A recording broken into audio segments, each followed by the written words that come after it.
Peter Pan. In London, in a quiet street, there was a house that looked just like all the others. Inside lived the Darling family, Mr. and Mrs. Darling, their 3 children, and a kind nurse named Nana, who was actually a big dog. The children were Wendy, the oldest, and her 2 brothers, John and Michael. Every night before bed, Wendy told her brothers stories about pirates, mermaids, and fairies. They listened with shining eyes, imagining themselves sailing through the stars. One night, as the children slept, something strange happened. The window opened by itself, and a small boy flew inside. He wore clothes made of leaves, and his shadow moved about on the wall like it was alive. The boy tried to catch it, but the shadow slipped away. Mrs. Darling entered the room and gasped, "Oh, who are you?" But before she could move, the boy flew out the window. His laughter echoed through the night. Later that evening, the boy came back. This time Wendy was awake. "Who are you?" she whispered. "I'm Peter Pan," said the boy proudly. "I come from Neverland. I ran away from home the day I was born. I never want to grow up." Wendy sat up in bed, amazed. "You can fly?" "Of course," said Peter. "All children can, if they only remember how. But they forget as they grow older." At that moment, a tiny light flew into the room. It was Tinker Bell, a fairy no bigger than a hand. She shone like a golden star and spoke in a small, tinkling voice only Peter could understand. "She says hello," said Peter. "Would you like to come to Neverland, Wendy? There are fairies, pirates, and Indians. You could tell stories to my friends, the Lost Boys." Wendy hesitated. "But how would we get there?" "By flying, of course. You just need a little fairy dust." Peter shook Tinker Bell gently, and sparkles of light floated through the air. "Now, think happy thoughts," he said. Wendy closed her eyes and thought about stories and laughter. Suddenly, she lifted from the floor. "Oh, I'm flying!" "Come on, John! Come on, Michael!" called Peter. Soon all 3 children were flying around the room, laughing with joy. The moonlight shone through the window as Peter shouted, "Second star to the right, and straight on till morning." Together they flew out into the night, over the rooftops of London, toward the stars and the endless sky. The journey to Neverland felt like a dream. The stars seemed close enough to touch, and the air smelled of flowers and adventure. Wendy, John, and Michael followed Peter through the clouds. He pointed ahead. "There it is, Neverland." Below them stretched a beautiful island. There were green forests, shining rivers, and golden beaches. Far in the distance stood a pirate ship with black sails. As they flew lower, arrows whizzed past them. "Watch out!" shouted Peter.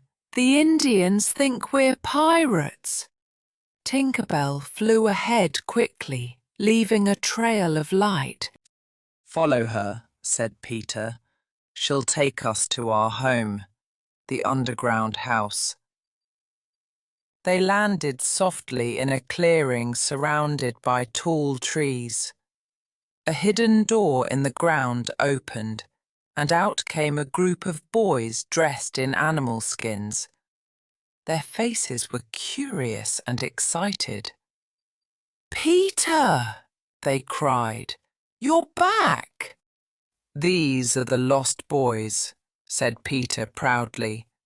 "They fell out of their baby carriages long ago and were never found. So now they live with me." Wendy looked around. How wonderful! The boys cheered when they saw her. "A mother! Peter has brought us a mother!" Wendy laughed. "I'm not really a mother, but I can tell stories and help you behave." "Good," said Peter. "From now on, Wendy will tell us bedtime stories."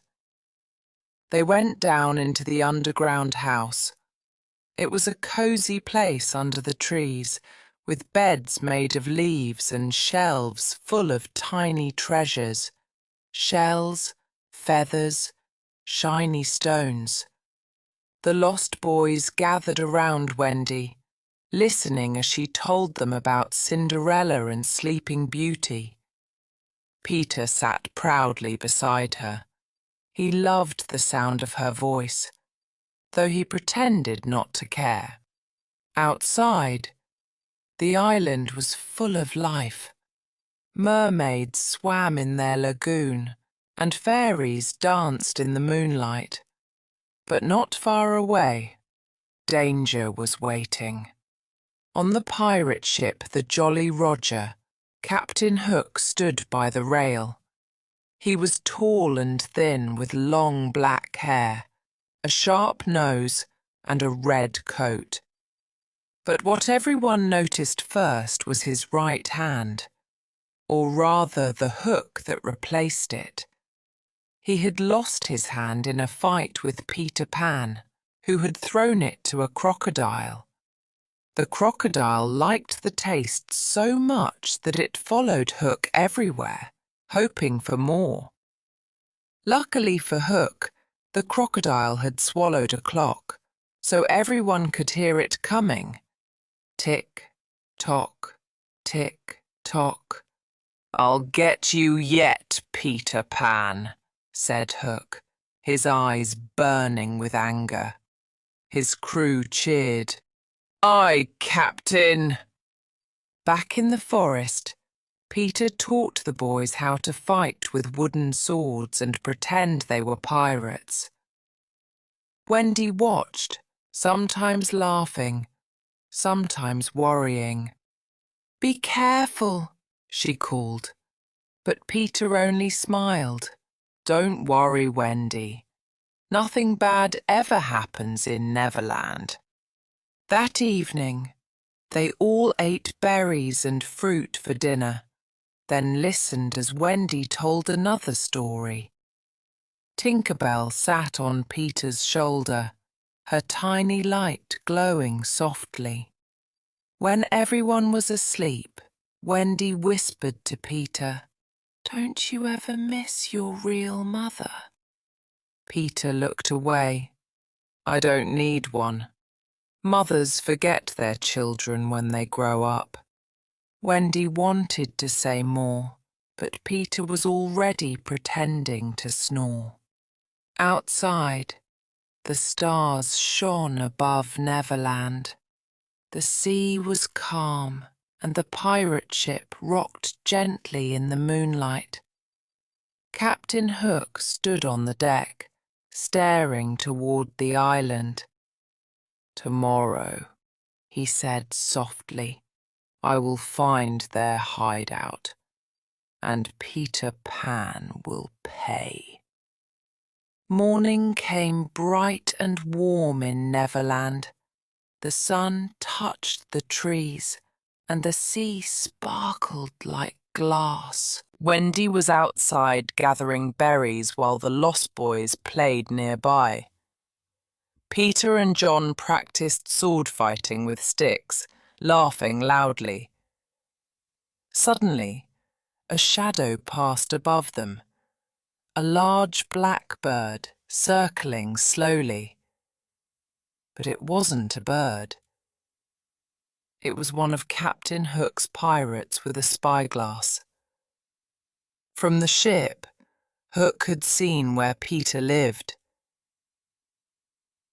"Now I have him," Hook whispered with a smile full of teeth. "We'll take his friends while he's away. Peter Pan will come straight into our trap." That afternoon, Peter went off with the Indians to explore the other side of the island. While he was gone, Hook and his men crept silently through the forest. They carried ropes and nets. The Lost Boys were sitting near the underground door when the pirates jumped out from behind the trees. "Got you!" shouted Hook. The boys tried to run, but they were quickly tied up. Wendy screamed for help, but no one heard her. "You'll never win!" she cried. Hook laughed. "Oh, I think I will. Peter Pan will follow you to the ship, and this time he won't escape." The pirates carried Wendy and the boys to the Jolly Roger. The ship smelled of salt and gunpowder. Hook ordered them to be tied to the mast. "Tonight," he said, "you will walk the plank into the sea." Tinker Bell, who had been sleeping in a flower nearby, woke up and saw everything. She flew as fast as she could to find Peter. Her light flashed like a tiny star across the sky. When she found him with the Indians, she cried, "Peter, the pirates have taken Wendy." Peter's eyes flashed. "Take me to them." He flew straight toward the coast, faster than an arrow. The sea was calm, and the pirate ship stood dark against the sunset. Peter landed quietly on the deck and hid behind a barrel. He could hear Hook's voice. "Where is the crocodile?" the captain asked nervously. "Still following you, Captain," said Smee, his short, fat first mate. As if in answer, from the water came a faint sound. Tick, tock, tick, tock. Hook jumped. "That sound, I hate it." Peter smiled. He had an idea. He imitated the ticking sound, moving closer and closer to Hook. Hook's face went white. "It's the crocodile," he shouted. "He's coming for me." The pirates ran in panic.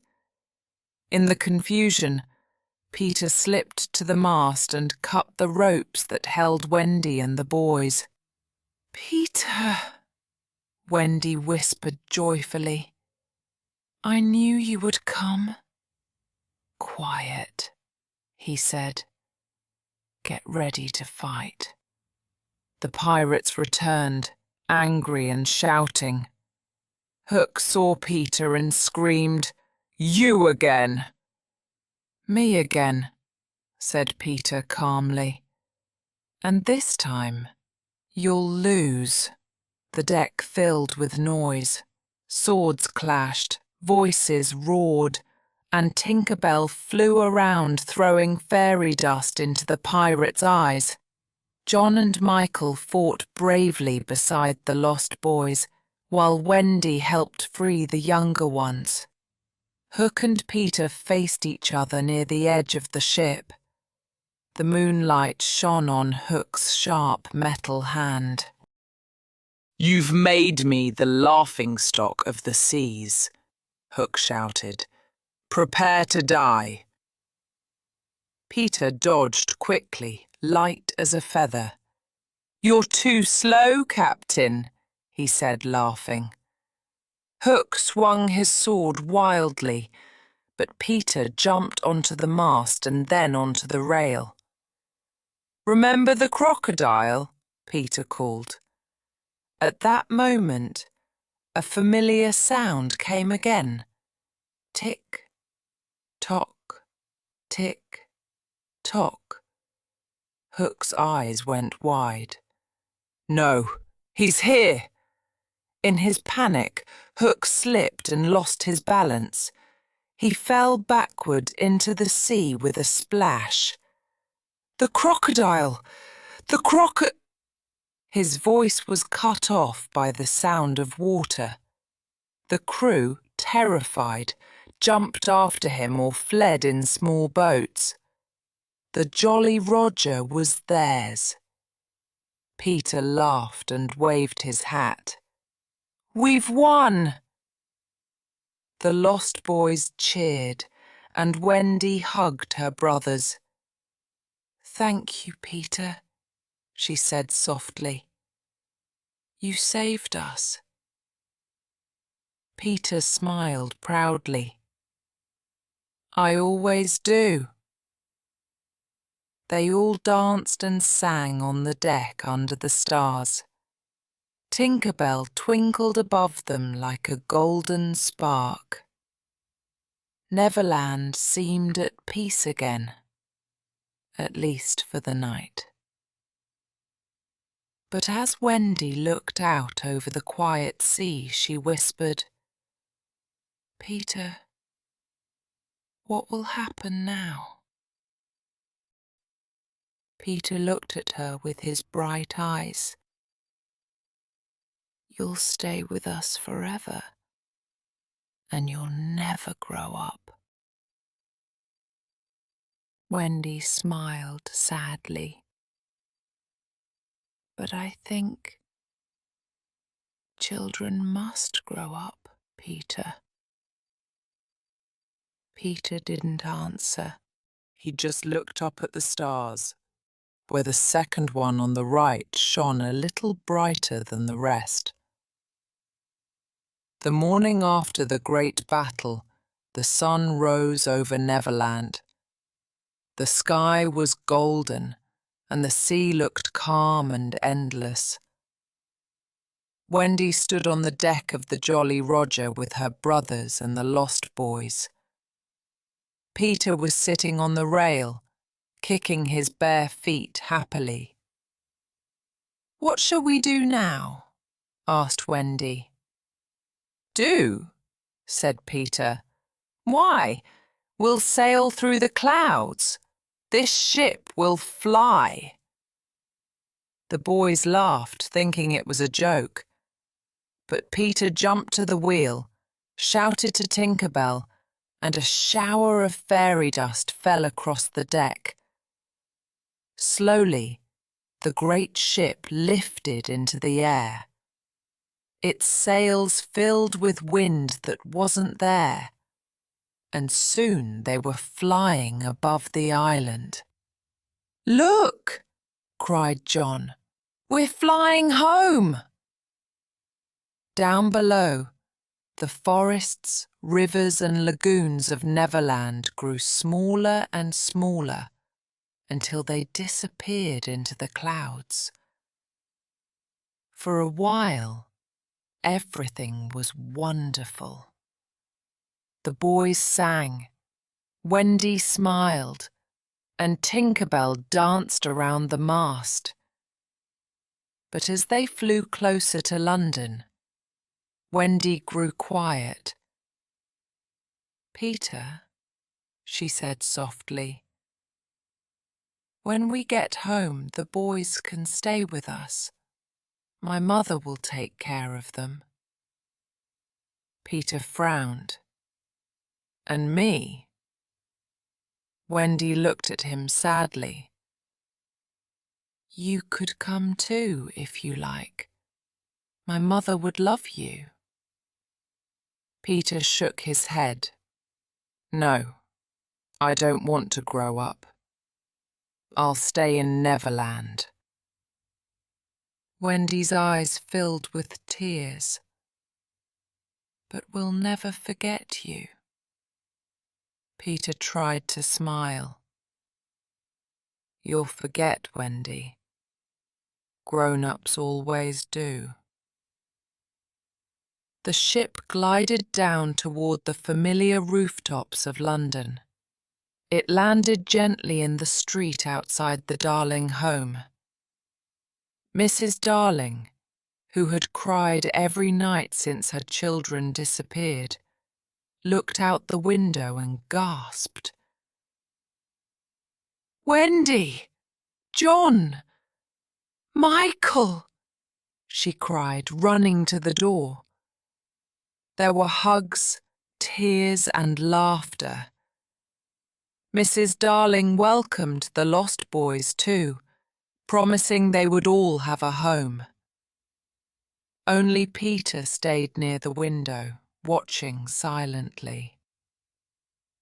Wendy turned to him. Won't you come in, Peter? Just for a little while. He shook his head. I can't. This house is full of grown-up smells. Wendy smiled through her tears.